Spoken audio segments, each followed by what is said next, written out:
নমস্কার, গুরু কৃপাই কেবলম। আজ আমি আপনাদের বুধ গ্রহ ষষ্ঠভাবে থাকলে জাতক জাতিকাদের কি প্রভাব হয় সেই নিয়ে বিস্তারিত আলোচনা করব। ষষ্ঠ ভাবকে আমরা রোগ ভোগ বা রোগ ভাবও বলে থাকি, শত্রু ভাবও বলে থাকি এবং রিপু ভাবও বলে থাকি। এই ষষ্ঠ ভাবকে আমরা সিক্স হাউস বলি। এই ষষ্ঠ ভাবে জাতক জাতিকাদের বুধ গ্রহ থাকলে কি প্রভাব হয় আপনাদের বিস্তারিত আলোচনা করছি। পূর্বে আপনাদের লগ্ন থেকে পঞ্চম ভাব পর্যন্ত আলোচনা করা হয়ে গেছে। আমি এই 12টা ভাব একটা একটা করে সমাপ্ত করব। এরপর আপনাদের 2025 সাল কেমন যাবে আমি সেগুলো জানাবো। এখন আমি আপনাদের ষষ্ঠ ভাবে জাতক জাতিকাদের বুধ গ্রহ থাকলে কি প্রভাব হয় সেই নিয়ে বিস্তারিত আলোচনা করছি। ষষ্ঠভাবে জাতক জাতিকাদের তুলনামূলকভাবে নার্ভের রোগ একটু বেশি হতে দেখা যায়। ষষ্ঠভাবে জাতক জাতিকাদের একটু নার্ভের রোগ হতে বেশি দেখা যায়। আবার শনি যদি এই বুধের সাথে যুক্ত থাকে তাহলে খুব বড় রকমের নার্ভের রোগ হতে দেখা যায়।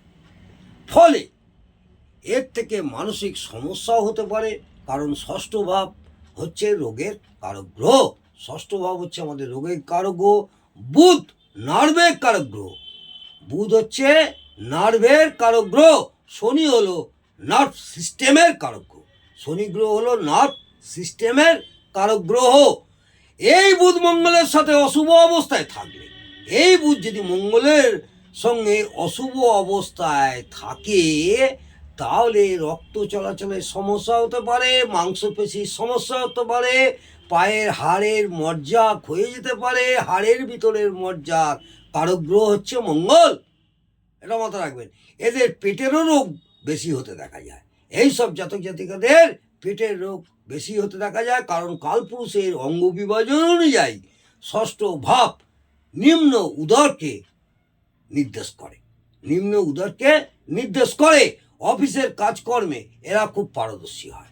এইসব জাতক জাতিকেরা অফিসের কাজকর্ম খুব পারদর্শী হয়, খুব সময় মেনে অফিসে যাতায়াত করে, কারণ বুধ হলো নিয়মাফিকের কারক গ্রহ, এটা মাথায় রাখবেন। এবং কাজকর্মের কারক গ্রহ। ও ষষ্ঠ ভাব হলো চাকরি। এদের হিসাব রক্ষকের কাজ বা ক্লার্কের কাজ, এবং স্কুল শিক্ষকের কাজ, ম্যানেজারি কাজ, সেলসম্যানের চাকরি বেশি করতে দেখা যায়। এদের অনেক গোপন শত্রু থাকে, শত্রুর দ্বারা ক্ষতিগ্রস্তও হয়। এইসব জাতক জাতিকাদের অনেক গোপন শত্রু থাকে এবং শত্রুর দ্বারা ক্ষতিগ্রস্ত হয়, কারণ ষষ্ঠ ভাব থেকে আমরা শত্রুর বিচার করে থাকি। ষষ্ঠ ভাব থেকে আপনাদের আগেও বলেছি, ষষ্ঠ ভাব থেকে আমরা শত্রুর বিচার করে থাকি। কথা বলার ভুলের জন্য এরা নিজেরাই এদের শত্রু তৈরি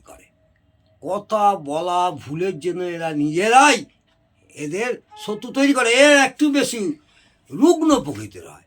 এইসব জাতক জাতিকারা একটু রুগ্ন প্রকৃতির হয়, একটু দুর্বল হয়। এরা সব কাজ ভালোভাবে করে উঠতে পারে না। এদের একটু বেশি চালাকি বুদ্ধি থাকে। এইসব জাতক জাতিকাদের একটু বেশি চালাকি বুদ্ধি থাকে, ফলে তার লাভ হয় কিন্তু অপরের ক্ষতি হয়। অর্থাৎ এক কথায় কিছুটা যেটা আমরা দুষ্টু বুদ্ধি বলি। এদের মধ্যে এত বেশি বাচালতা ও চঞ্চলতা থাকে যে এদের আচার আচরণ খুব একটা বেশি সৌজন্যপূর্ণ হয় না। এরা অতি সাধারণ কর্ম করে জীবিকা নির্বাহ করে। এরা যে ধরনের কাজকর্ম করে তাতে করে উচ্চ পর্যায়ের আয়ও হয় না। এরা তুলনামূলকভাবে একটু ঝগড়িতে হয়, খুব সামান্য ব্যাপারে ঝগড়া করে। এইসব জাতক জাতিরা ঝগড়া করে, ও এই ঝগড়ার মধ্যে একটু নিষ্ঠুরতাও থাকে। এরা কর্মচারীদের কাছ থেকে খুব ক্ষতিগ্রস্ত হয়, বা এদের অধীনে যারা কর্ম করে তাদের দ্বারা এরা ক্ষতিগ্রস্ত হয়, কারণ ষষ্ঠ ভাব থেকে কাজের লোকের ও শত্রুতারও বিচার করা হয়। এরা খুব বাচ্চাদের মতো জেদ করে, এরা বাচ্চাদের মতন জেদ করে। কারণ ষষ্ঠ ভাব থেকে জেদ, বুধ হলো বালক গ্রহ, বুধ হলো বালক গ্রহ। এরা একটু খুঁতখুঁতে হয় এবং খামখেয়ালি চিন্তা ভাবনা থাকে ও দ্রুত পরিকল্পনা পরিবর্তন করে। এখন একরকম, বিকেলে একরকম, রাত্রি একরকম, দ্রুত পরিকল্পনা পরিবর্তন করে। এরা স্বাধীনভাবে কর্মের থেকে অপরের অধীনে কর্ম করতে ভীষণ ভালোবাসে, এটা মাথায় রাখবেন। ষষ্ঠ ভাব যদি এই বুধ খুব শুভ অবস্থা থাকে তাহলে মামা বাড়ির উন্নতি হয়, আবার যদি অশুভ অবস্থা থাকে মামার বাড়ি ক্ষতিও হয়। কারণ ষষ্ঠ ভাব থেকে আমরা মামার বাড়িও বিচার করি, বুধ মামার বাড়ির কারক গ্রহ।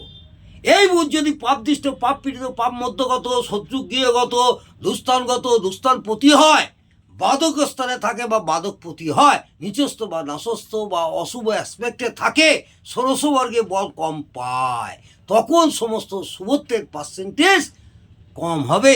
আবার কিছু কিছু ক্ষেত্রে খুব অশুভ হলে উল্টো ফলও দিতে পারে। অর্থাৎ উপযুক্ত ফলগুলি কতটা কার্যকর হবে সেটা ওপরে নির্ভর করছে বুধের শুভত্ব এবং অশুভত্বর উপর।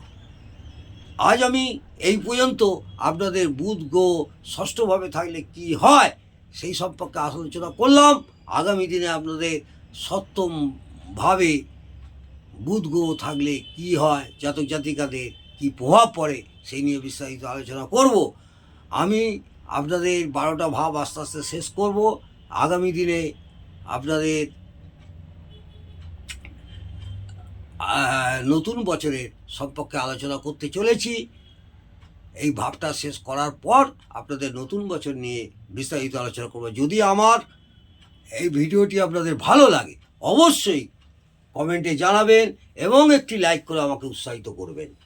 যারা আমার চ্যানেলে নতুন অবশ্যই একটা সাবস্ক্রাইব করে দেবেন এবং বেল আইকনটা টিপে দিলে আপনারা আগামী দিনে আমার ভিডিও পেতে বা অনেক সুবিধা হবে। আর যদি ভালো না লাগে কমেন্টও করতে হবে না, লাইকও করতে হবে না। যদি আমি যারা জ্যোতিষ নিয়ে শিখছে বা যেসব ভাই বোনেরা জ্যোতিষ চর্চা করছেন তাদের সুবিধার্থের জন্যে, আশা করব তাদের অনেক সুবিধা হবে। এই সুবিধার্থের জন্যে আমি শিক্ষামূলক আলোচনাই বেশি বলি এবং কিছু টোটকাও বলি, সেগুলো আপনারা ফলো করলে আগামী দিনে আশা করব আপনাদের উপকারে লাগবে। নমস্কার, জয় মা তারা, ভালো থাকুন, সুস্থ থাকুন, আনন্দে থাকুন।